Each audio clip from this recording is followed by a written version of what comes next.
Hello YouTube! Welcome back to the channel. I'm Z James. This is Z32 Workshop, and this sitting behind me is my 1993 Nissan 300ZX Convertible. I can't say daily, but weekend car. Today's episode, we are finally going to start installing parts. I have done, hang on a second, go on camera. We're going to finally start doing some parts, but before I do any of this, start it. We are going to start by measuring up some stuff on the stock suspension.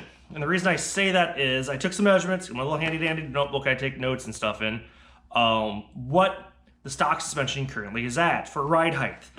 Because we're going to, or I'm going to, install a slew of suspension components over the next week. I won't be dropping these daily. I won't have time to do editing necessarily, but I will be dropping one hopefully today. Yeah, I guess let's just start off what we're going to start doing. We're going to start doing the front lower control arms first. I got rebuilt Nismo units. The next one's going to end up being the rear lower control arms, brand new Nismo units. Traction rod, upper control arm, SPC units. Tow rod control arm in the back, which is SPC. That's going to be it. And then I'm going to do Coney shocks with Tyne lowering springs. Now the lowering springs, I'm going to throw them on because they're cheap. And the reason I'm telling you this stuff that I'm going to do, and I did some measurements pre-filming this, so, and maybe I'll throw them up on the screen if I know how to edit. So like here, maybe. It's going to end up being here's the thing, the driver's side front here, I measured through the center of the wheel up to the center of the arch because I want to see how much I drop uniformly. But this is also telling me how much where the car is currently sitting. And you would want to imagine this side and this side are the same. They're not. This side measures from the ground up. I use a steel ruler, so it's not even a tape measure, steel ruler, through the center. I got 26 3/8 of an inch coming up from the ground. So that's my baseline, measured a couple times. I went to their side, I got 26 1/4 inch. So there's a 1/4 inch ride height difference between the two. Not enough that you can visibly see, but when you're trying to do autocross and stuff, you want to have everything balanced out. It's not the same, it's not right. Now this is where the fun stuff happens. The rear in the driver's side is 26 3/8 up through the arch, which is surprising. You look at the car and you'd think it's a little higher, but it's not. It's just the way the lines of the car are. Now, that's not bad. The real problem is hanging out in the back end on the passenger side. It's 26 3/4 of an inch. So either that's where it's supposed to be and everything's set, because this is 28-year-old suspension springs I'm driving on with shocks. So I'm assuming those are wore out, which is another reason to either replace them with factory units or go coilovers or do something better than what you currently have. I got my handy dandy little book here. The big thing that also next thing I'm going through is spring rates. Now the factory NA like I currently have has looks like at the moment the fronts are 157 and if I remember right, pounds per inch. Ding ding ding ding. So it takes 150 pounds, 157 in the front to lower 1 inch. Now the rears on an NA are 123 inch-pounds, so it's a little bit lighter because you're stiffer up front because that's where your weight's at and weight transfer, so you want stronger springs. The tines I'm going to, which are the H-Tech, because I didn't want to go with the S-Tech right away. I thought that was too much of a drop up front, you know, for the most part. The fronts end up being 185, so I'm stepping up, not greatly, but not bad. You know, I'm coming up 30 pounds, so it should stiffen the front end just a little bit with the drop of about 3/4 of an inch. The rears on the same time are going up to 175 or 179 pounds per inch, which is a significant, that's 50. That means the tail end's going to be either swing happy or not. But right now the ride height is all over the place for stuff, so hopefully that will even that out. And it's only dropping a 1/4 of an inch. I may go change things up later. This is sort of a stopgap because the conies are adjustable, so there's dampening forces I can change around in that fashion. So this is, I'm going to say part one of the suspension upgrades, or of what I'm currently going to do for suspension upgrades. There are other suspension upgrades up here that I should probably mention, so you guys are aware of what I'm staring at. I have already, in the front, I have Z1 upper control arms and Z1 tension rods. The upper control arms are adjustable, so I can actually run camber up front. I'm running currently 2.5 degrees of camber. The tension rods are also adjustable, so I can help deal with that caster with the bigger wheels, trying to make sure things fit right and properly. Both those are the polyurethane units. I do not like pillow ball style, especially on the street. Too much binding. I've been in it. Now, they handle great. I'm not saying they're not good for autos cross or any auto sport stuff, but on the street, personally, it's just too much. You get them in there, you get them bound up. I don't like it. Next up is Stillman sway bars, front and rear. That is also suspension upgrades, and I recommend them to everybody. If you are still using the stock ones, replace them. Go get the Stillman units. They're amazing. They're so much better. They help the car in the corners, and you won't feel them on the road with a heart at all. I think that is suspension-wise what's going on. I mean, I also have a Stillman rear Stillman upper strut tower bar, and I have a Powertrex front strut tower bar for up suspension chassis. That's what I've got for suspension components at the moment, and now I'm trying to replace all the other stuff, bushings in general. That's what this is going to be about. I know this is at 7 minutes already, guys, but I wanted to tell you what's going on. So I'm going to probably do some hyperlapsing of me jacking the car up, pulling the wheels off, breaking the lug nuts loose so I can do the front lower control arms. Because I have a time frame in my garage right now. I have 1 week to get stuff done, and I am currently still waiting on parts from a supplier before I can put the shocks in.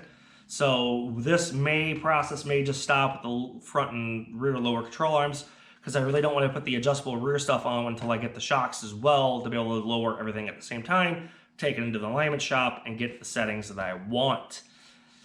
So yeah, slow process, be able to get things done.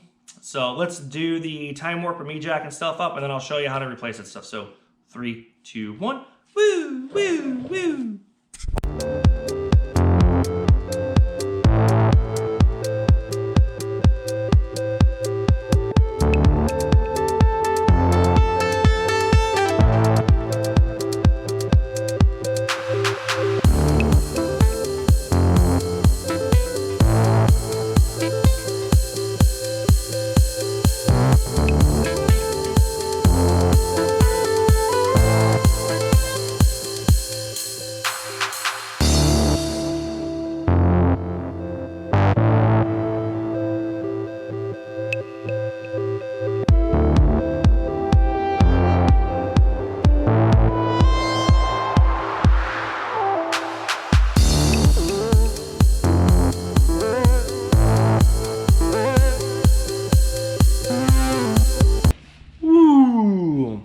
That's me getting the car jacked up and on the stands and the front wheels off.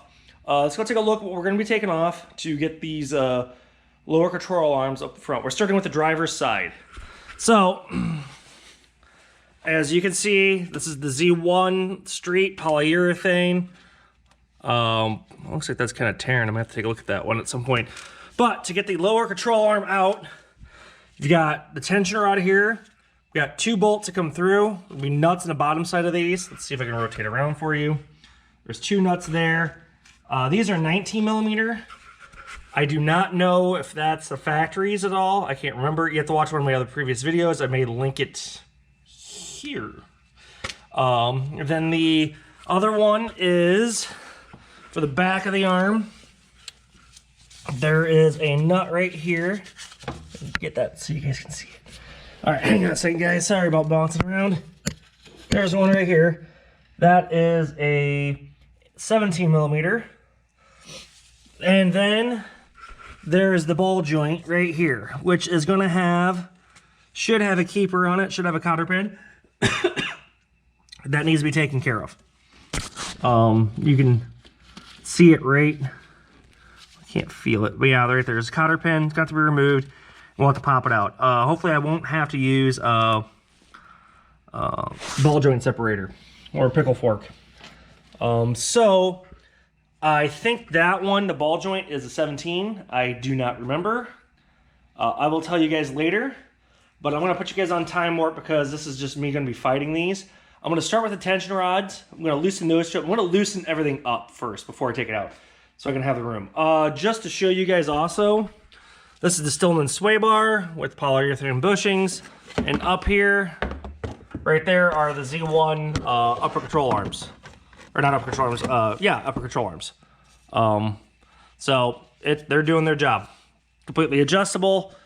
These haven't moved since I set them. These are at 2.5 degrees negative camber with the wheels and stuff on. Yeah, so, and these are my slotted rotors I got. I didn't get drilled because I really didn't need them. Just these are Stop Tech. I do believe these are Stop Tech Sports brakes I have upgraded to too.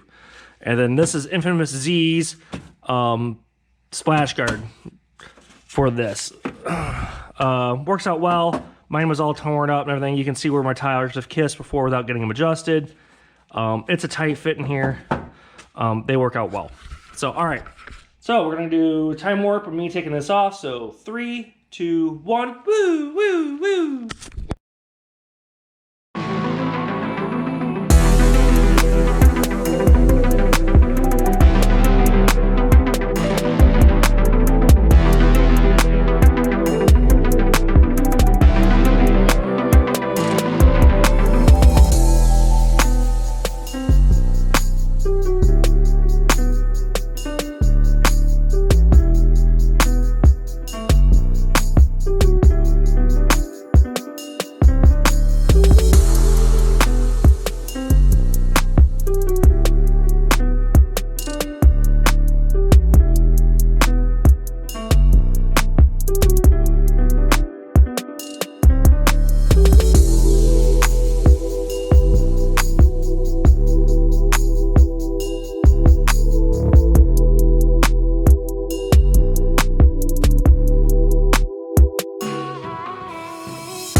Done time warp. You saw what I had to get out was the ball joint was giving me a little trouble trying to get the cotter key out so I could get the nut up. The two on the tension rod, not a big problem, and the bushing where it swivels in the back, had to get a wrench in the back side of the bolt so it would stop spinning. Let's take a look at what we pulled out and what we're going to be replacing it with. All right, here we go. This is the bolt nut that we got to reuse. These two nut and washers need to get used because they're the bottom side of the tension rod. Now this guy here had this nut plus this cotter key. Now the replacement, what I've got. Now you'll notice this nub, right? I got it on both. Now Nissan later revised not to have this. This is meant for an air guide for the brakes. If you use the stock rods, you can have tension rods. You can have it where there's a shield that helps bolt into this that deflects air up into the brake caliper. As you can see, I don't have stock tension rods. But I decided if I ever wanted to go back, I'd still get this one redone. I'm going to have to bolt this down so it doesn't try rusting up and corroding up like this one did. That's what they did. And it looks like the new ball joint is a castle nut style on top of this. So castle nut compared to a normal nut. You know, the nut had to go beneath it. Castle nut even just stops it from rattling to begin with, as you can see. Looking at this ball joint, you know what? I think this one was probably A-okay. I mean, this bushing looks pretty good. Nothing looks it's got a slight crack right there. But other than that, this lower control arm is pretty good that I'm going to probably just clean it up, hang on to it. If I ever need a core to do anything with, I've got a good one here. So now we're going to put the new one in. First thing we're going to do is put this bolt in the back. First thing to do is loosen this up, get this so this ball joint is in the right spot. Put this bolt in the back so it rests in, and then just sort of loosen everything up. I will get the specs for everything to get it so it's tied down properly for the torque setting. Wow, I'm being silly right now on this, so I can put this back on. I'm doing this side. I will do the next side here. I don't know, later in this video or the next video. Probably, I mean, I'm trying to do this all in one day, for at least the up fronts in one day, maybe the rears. The reason being I have two of my dailies need work, and I need to have the garage sort of cleaned up so I can have this move around while I do that. And just to give you an idea, I end up having to do an alternator in my BMW X5. It's the N62 motor, so it's not a water-cooled engine, thank God, or water-cooled alternator, thank God. And then my wife's van needs an oil pump, which sounds terrible, but if you watch YouTube, there's some excellent videos for guys knowing how to do that, which is going to be great. A little peeved I have to do it, but you know what? Oil pump's making noise, and you can do it without removing the motor. Just remove the lower oil pan and do that. Now, that's a Chrysler Town & Country with a Pentastar 3.6 liter. I don't know why it's making noise, so I'm a little concerned there. But I know it needs to get yanked out and replaced, and that's a couple $100 fix, just my time and then redoing it. The only big issue there is having a special socket to go do it. But that's not this project, that's another project, but I just need a garage space to go do those work. On that note, I'm going to hyperlapse me doing this put together. So 3, 2, 1, woo, woo. Woo! Didn't do time warp. Sorry, guys. I forgot to show you something. I had to undo stuff. There's a whole time-lapse video that I'm not going to show you. I'm going to be taking things off. What I didn't show you, what you need to do, is you got to get the ball seat off, the old stuff. And this is what the ball seat is. It's just a press fitting. It is off of this to pop that off. Now, what I use to do that is I got a pulley puller, 3-hooked, tightened it as tight as I can. It still wanted to spin. Then I used my blowtorch, and I kid you not, I used 30 seconds with the heat, not even, just evenly spaced. And it was pop. I mean, it just popped right off and did its thing. I have to put that back onto that to get into there because it didn't seat right to begin with, which is my bad. Well, things you learn. So I need to put that on, then I can tighten everything up to the torque specs, which I talked about earlier. So yeah, it should be good. That ball joint is 65 to 85 foot-pounds. The tension rods are 80 to 94 foot-pounds.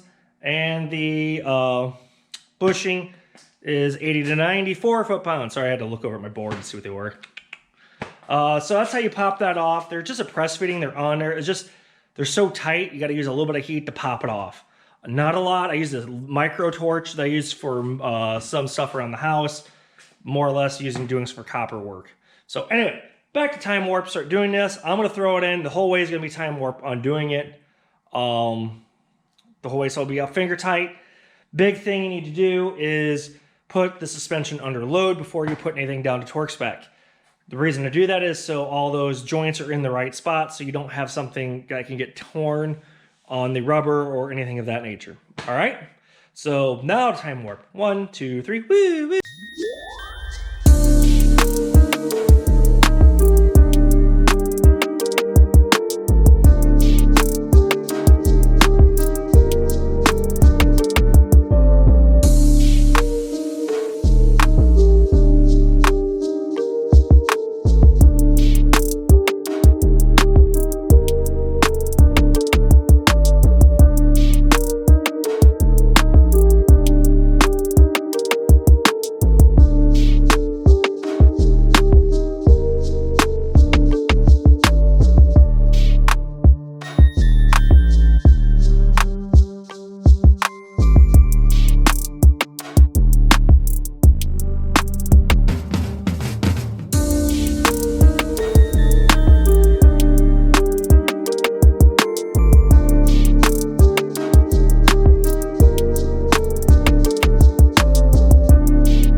Off time warp, everybody.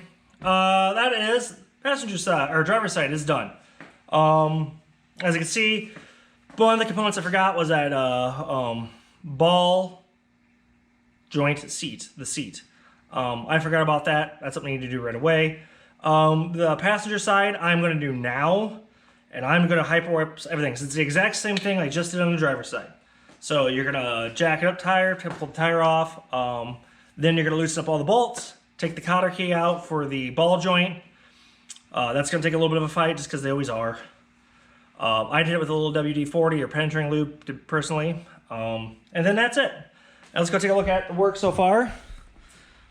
So now I've got a brand new lower control arm to match everything else up front. No more 28-year-old rubber there. So it's a fight and a learning experience. Because at first I was like, did I not get all the parts? And now I do. I'm going to hyperlapse the next chunk. So I know this is going to be a longer video, but I want to get these lower control arms done today. So tomorrow or the next video, I can start working on the rears. So, all right, let's go back to hyperwarp or hyperlapse time warp. On the other side, I'm doing some new video editing software, so we'll see if I can get some music in there for you. That's what I'm going to do the whole thing that way. So it's take the bolts off, putting it all back on. So it's going to be like a 5-minute ordeal for you guys on your end. So let's do it again. 3, 2, 1, time. Woo, woo, woo.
Hey guys, I'm going to show you how to get the ball joint collar off, because you need to have it.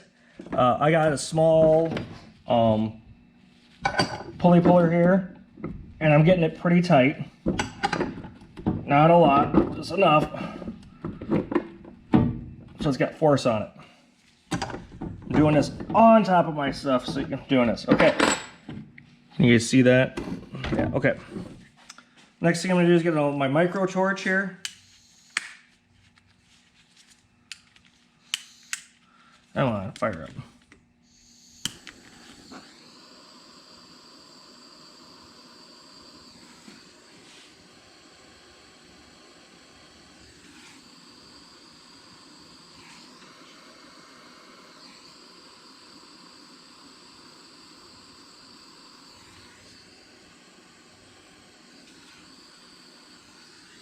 Putting some heat on it.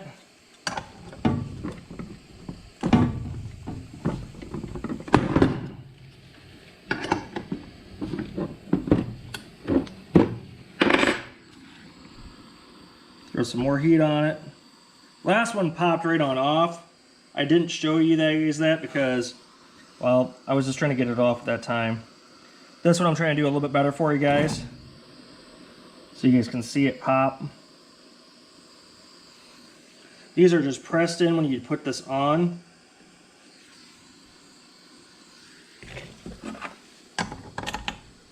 Oh, come on, bad boy.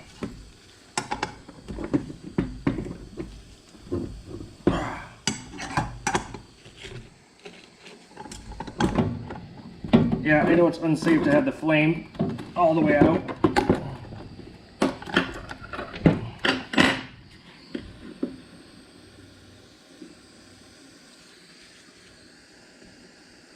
Last one I did, it was in the vise, and it popped. This one is being a little bit harder to deal with, apparently.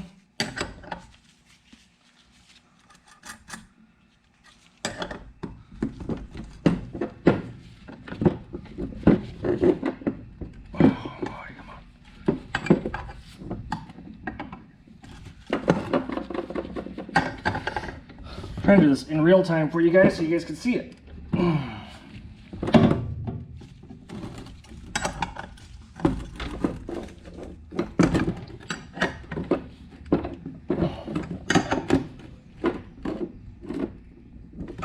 lot of pressure on it between the hooks and it.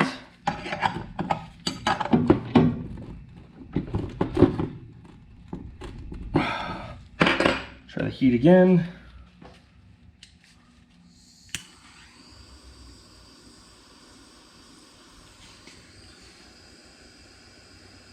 This should pop right on off.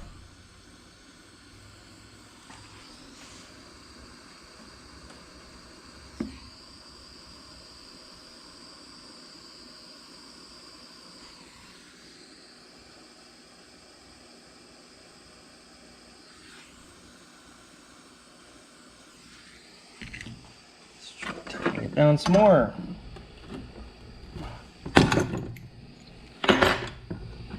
As there you go. When she pops, she pops. And that's now hot. This is a Dickens. That's grease. And as you can see, it's just a press fit. They're not too bad. They're a nice collar. This guy's gonna cool down now. Once I got that off, this guy is ready to rock and roll. I'll put this in storage somewhere else. This guy needs to go on to the new one for the Nismo units. So, all right, we're going back to time warp, guys. 3, 2, 1, woo!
Whoa, time warp done.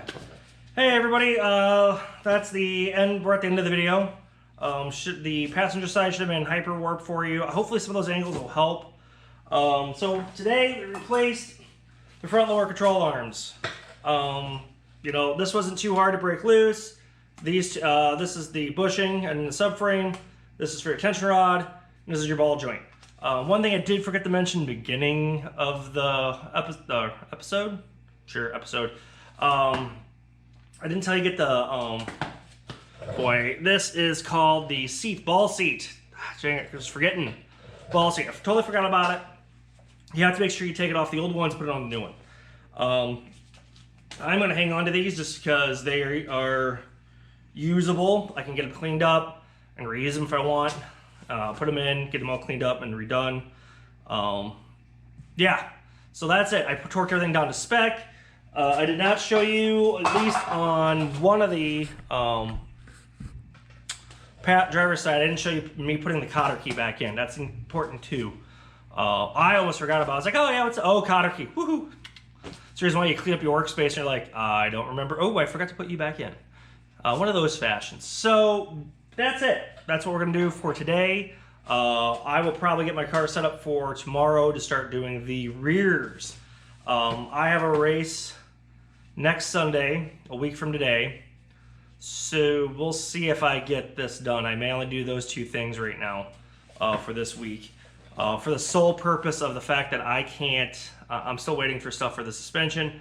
And I have a lot of other projects here that are coming up that are, I hate saying it, more important than my race car or my fun car. Dailies, one for the wife, one for me, new alternator, and an oil pump. Oil pump is spooky scary, but doesn't look to be too difficult from what it seemed to be online. Just take your time and then regasket and reseal everything. So that's a different whole car. I'm not even gonna do that stuff. But yeah, that's it today's episode. So my name is Z James. This is the User Workshop. I'll put links or descriptions in for all the tools I used. I'm hoping, if I remember, to put all that there for you. And then the torque specs. That's what's beautiful here. I always use factory service manual stuff. It's always good on that. So if you guys have any questions, hit me up. Let me know. I know I got a few I got to respond to in a moment. So all right, take care, everybody. I'll see you next week or later this week. Bye.